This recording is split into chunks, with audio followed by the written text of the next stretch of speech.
हरियाणा की हर अपडेट के लिए बेल आइकन दबाएं और सब्सक्राइब करें STV हरियाणा न्यूज। नमस्कार, हरियाणा न्यूज में आपका स्वागत है। आपके साथ मैं हूं खालिद हसन। आइए एक नजर डालते हैं आज की फटाफट खबरों पर। गठबंधन सरकार के कार्यकाल का आज 1 साल पूरा हो गया। इस मौके पर सीएम मनोहर लाल हिसार पहुंचेंगे। इस दौरान डिप्टी सीएम दुष्यंत चौटाला भी मौजूद रहेंगे। हिसार में एयरपोर्ट के फेज 2 के रनवे का भूमि पूजन किया जाएगा।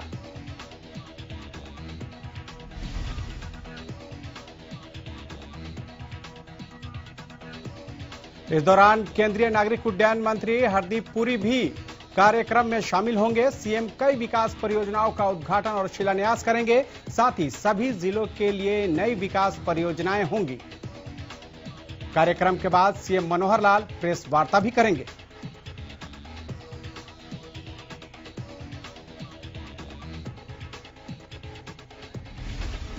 सिरसा के विधायक और हरियाणा लोकहित पार्टी के सुप्रीमो गोपाल कांडा ने सोमवार को दिल्ली स्थित हरियाणा भवन में मुख्यमंत्री मनोहर लाल से मुलाकात की। इस दौरान HLP प्रमुख ने सिरसा की अलग अलग विकास योजनाओं को लेकर सीएम मनोहर लाल के साथ चर्चा की।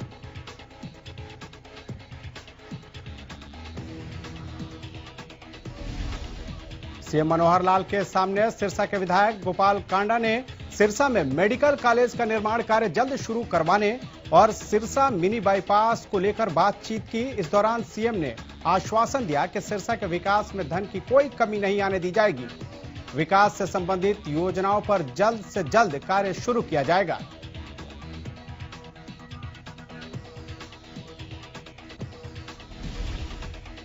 विधायक गोपाल कांडा ने सीएम से ऑटो मार्केट में विकास कार्य जल्द शुरू करवाने का अनुरोध किया। उन्होंने कहा कि ऑटो मार्केट विकसित होने से ट्रांसपोर्टरों को सुविधा होगी और रोजगार की संभावनाएं बढ़ेंगी।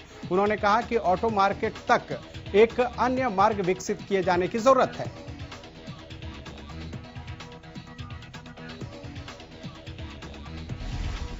HLP प्रमुख ने किसानों के हित में बात करते हुए कहा कि धिंगतनिया, नटार आदि गांवों के किसानों की सिंचाई पानी की समस्या का समाधान किया जाए।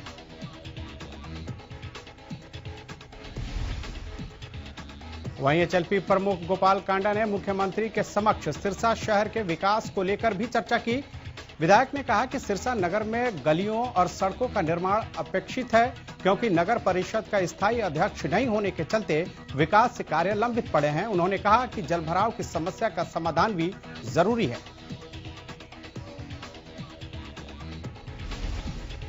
बड़ौदा उपचुनाव को लेकर सियासी सरगर्मियां हर रोज बढ़ती जा रही हैं। सभी पार्टियां उपचुनाव में अपने प्रत्याशी की जीत का दावा कर रही हैं।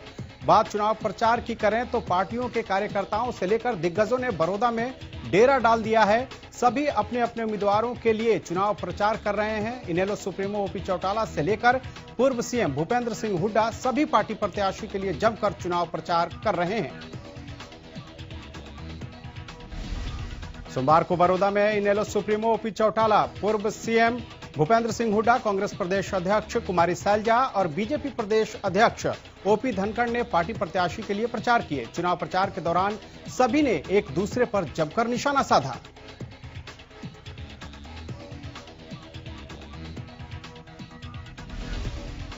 बड़ौदा उपचुनाव को लेकर हरियाणा के परिवहन मंत्री मूलचंद शर्मा और प्रदेश के कृषि मंत्री JP दलाल बड़ौदा के गांव अहमदपुर माजरा पहुंचे। मंत्रियों ने कहा कि बीजेपी के विकास कार्यों पर यहां की जनता अपनी मुहर लगाएगी।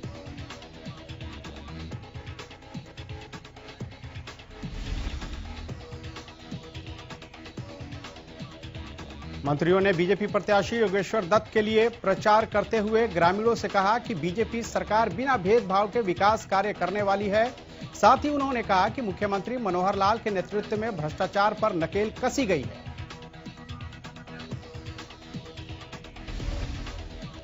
विधायक किताब सिंह बीजेपी में शामिल हुए। पूर्व विधायक किताब सिंह ने सीएम मनोहर लाल की मौजूदगी में बीजेपी का दामन थामा। इस दौरान बीजेपी सांसद संजय भाटिया भी मौजूद रहे। बता दें कि किताब सिंह मलिक 2 बार विधायक रह चुके हैं।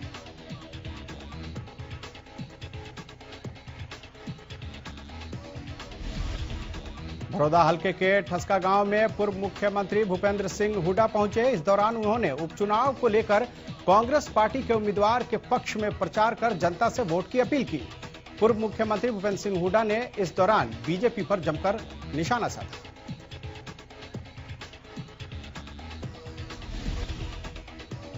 हरियाणा विधानसभा अध्यक्ष ज्ञानचंद गुप्ता ने विधानसभा के कर्मचारियों को कोरोना के खिलाफ जागरूक रहने के लिए शपथ दिलाई। इस मौके पर ज्ञानचंद गुप्ता ने कहा कि उन्होंने सभी से सार्वजनिक स्थानों पर मास्क पहनने और एक दूसरे से 2 गज की दूरी बनाने की अपील की।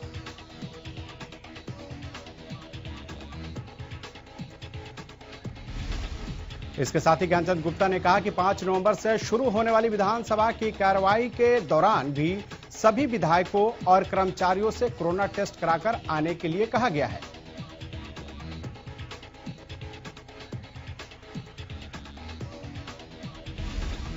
हरियाणा में कोरोना के आंकड़ों में बढ़ोतरी दर्ज की गई है। पिछले 24 घंटे में 1240 नए मरीजों की पुष्टि हुई है।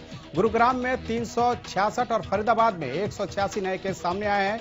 हिसार में 101 नए मामले सामने आए हैं। प्रदेश में अब तक 24 घंटे में 7 मरीजों की मौत हो चुकी है।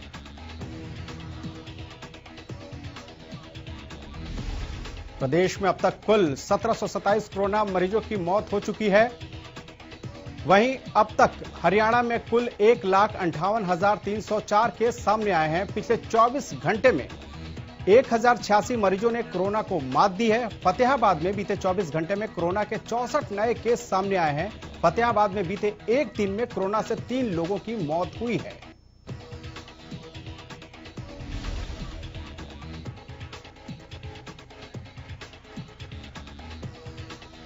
प्रदेश के अलग अलग हिस्सों में कृषि कानूनों के विरोध में प्रदर्शन लगातार जारी है। कुरुक्षेत्र में भी दशहरे के मौके पर किसानों ने 3 कानूनों के खिलाफ प्रदर्शन किया, जिसको लेकर भारतीय किसान यूनियन ने किसानों का आभार व्यक्त किया।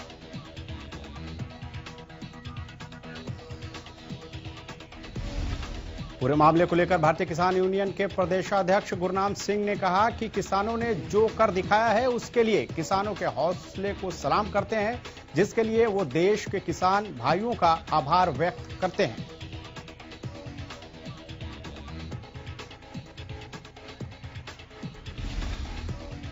प्रदेश स्वास्थ्य विभाग कोरोना के बीच अब मौसमी बीमारी को लेकर भी सचेत हो गया है, जिसको लेकर स्वास्थ्य विभाग ने अपनी प्राथमिक तैयारियां शुरू कर दी है। उन कॉलोनियों और उन क्षेत्रों का सर्वे स्वास्थ्य विभाग प्राथमिकता के आधार पर कर रहा है जिनमें हर साल डेंगू से जो डेंगू है वो अपना पांव पसार रहा है।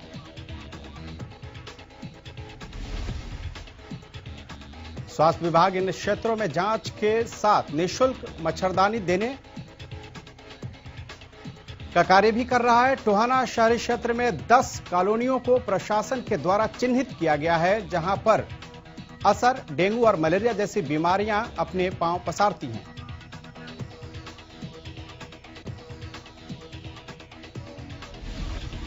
नागरिक अस्पताल टोहाना के senior medical officer doctor Harvinder Sagu ने कहा कि कोरोना के काल में डेंगू मलेरिया जैसी बीमारियों से लड़ना भी स्वास्थ्य विभाग के लिए किसी चुनौती से कम नहीं है। वहीं स्वास्थ्य कर्मियों को पूरे निर्देश दिए गए हैं कि वो खुद की सुरक्षा करते हुए लोगों की सुरक्षा के कार्य करें।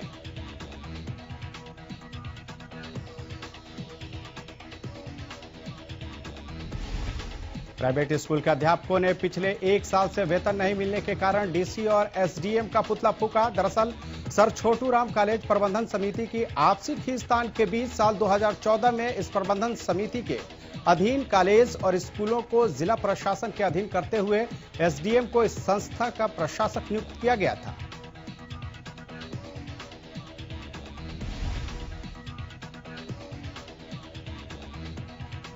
अब जिला प्रशासन के अंतर्गत आने वाले निजी विद्यालयों के सभी तकरीबन 61 अध्यापकों को पिछले 1 साल का वेतन न मिलने के बाद अध्यापकों में रोष है। वहीं डीसी के आश्वासन के बावजूद भी वेतन न मिलते देख 10 दिनों से लगातार अनशन कर रहे हैं।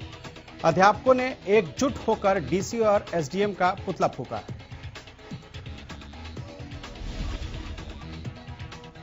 करनाल स्थित राष्ट्रीय गेहूं अनुसंधान ने साल 2020-21 के लिए 108 मिलियन टन गेहूं उत्पादन का लक्ष्य रखा है। संस्थान के निदेशन डॉक्टर ज्ञानेंद्र प्रताप सिंह ने जानकारी देते हुए बताया कि उनके संस्थान ने गेहूं की ऐसी अनेक किस्में विकसित कर किसानों तक पहुंचाई है जो न केवल अधिक पैदावार देने में सक्षम है बल्कि बीमारी रोधी भी है। हरियाणा विद्यालय शिक्षा बोर्ड ने सोमवार को 10वीं की कंपार्टमेंट की परीक्षा आयोजित की। परीक्षा में कोरोना से बचने के लिए सभी सेंटरों में व्यवस्था की गई। मास्क नहीं डालने वाले बच्चों को परीक्षा में नहीं बैठने के आदेश भी सेंटर सुपरिटेंडेंट ने जारी किए। सभी बच्चों को सेंटर में आने से पहले सैनिटाइजर से हाथ धुलवाए गए। पूरे प्रदेश भर में कोरोना काल में पहली बार बोर्ड ने परीक्षा का आयोजन किया। सोमवार को गणित की परीक्षा आयोजित करवाई गई। कंपार्टमेंट की परीक्षा 2 दिन तक चलेगी। फरीदाबाद नगर निगम की लापरवाही के कारण वायु प्रदूषण लगातार बढ़ रहा है। वहीं कुछ लोग रात के अंधेरे में कूड़े के ढेर में आग लगा रहे हैं, जिसके कारण वायु प्रदूषण और भी बढ़ रहा है। लगातार शहर को AQI लेवल बढ़ता जा रहा है, लेकिन नगर निगम के लाख दावों के बावजूद भी प्रदूषण पर लगाम नहीं लग पा रही है।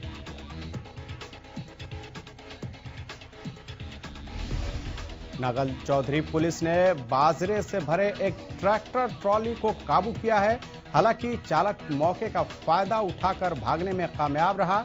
बता दें कि फिलहाल हरियाणा के अंदर बाजरे की खरीद जारी है, जिसके चलते बॉर्डर से सटे राजस्थान से व्यापारी सस्ते दामों में बाजरा खरीदकर हरियाणा की मंडियों में सप्लाई करने की फिराक में है।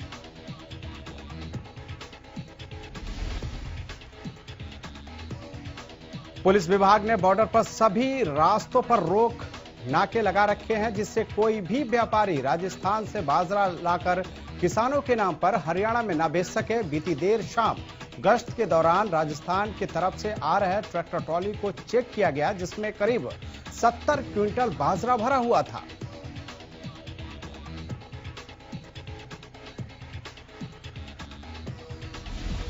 पुलिस ने ट्रैक्टर को ट्रॉली सहित इंपाउंड कर लिया है। नागल चौधरी अनाज मंडी में बाहर से बाजरा लाकर बेचने की शिकायतें बार बार पुलिस को मिल रही थी, जिसके चलते कुछ दिन पहले स्थानीय विधायक और जिला उपायुक्त ने भी दौरा किया था और मौके पर पाया था कि राजस्थान और गुजरात से पुराना बाजरा लाकर यहां सरकार को चूना लगाया जा रहा है।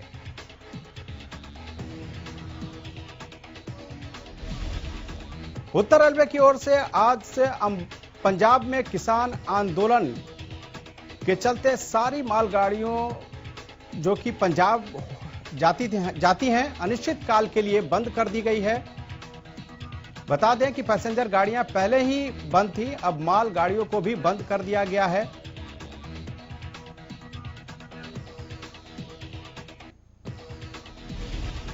मालगाड़ियों को रद्द होने से जहां रेलवे को नुकसान हो रहा है, वहीं पंजाब की भी अर्थव्यवस्था पर इससे फर्क पड़ेगा। इस बारे में बताते हुए अंबाला छावनी के स्टेशन डायरेक्टर ने बताया कि आज से पंजाब जाने वाली और आने वाली मालगाड़ियों को बंद कर दिया गया है। किसान आंदोलन के चलते यह फैसला लिया गया है।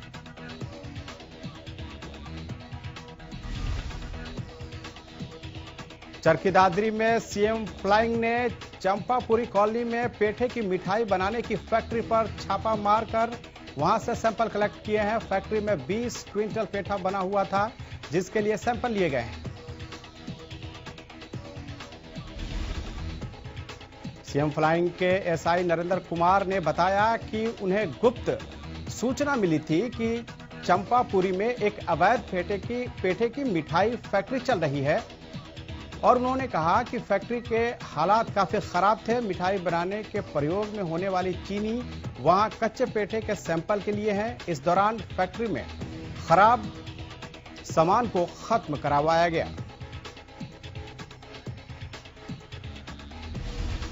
वहीं शहर में एक अन्य जगह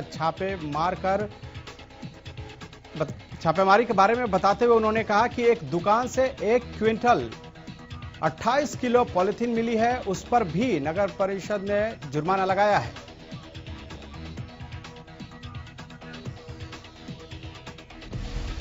food and supply inspector Bhanwar Singh ने बताया कि छापा मारने के दौरान फैक्ट्री संचालक किसी प्रकार का कोई मार्का या फूड संबंधित लाइसेंस पेश नहीं कर सके और इनकी तैयारी मिठाई व अन्य सामग्री के सैंपल लिए हैं, जिनको जांच करने के बाद ही उनकी गुणवत्ता का पता चलेगा।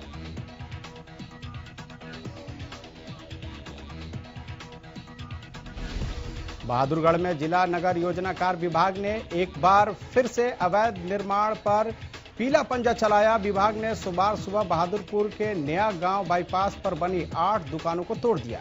जेसीबी मशीन की मदद से अवैध रूप से बनाई गई इन दुकानों के पहले तो शटर उखाड़े और उसके बाद दुकानों की दीवारों को तोड़ दिया गया। फरीदाबाद में नीलम फ्लाईओवर बंद होने के कारण लोगों को काफी परेशानियों का सामना करना पड़ रहा है। अजरौंदा से लेकर बाटा चौक पे भारी जाम देखने को मिला। इस बीच NH2 पर 1 घंटे तक एक एम्बुलेंस जाम में फंसी रही।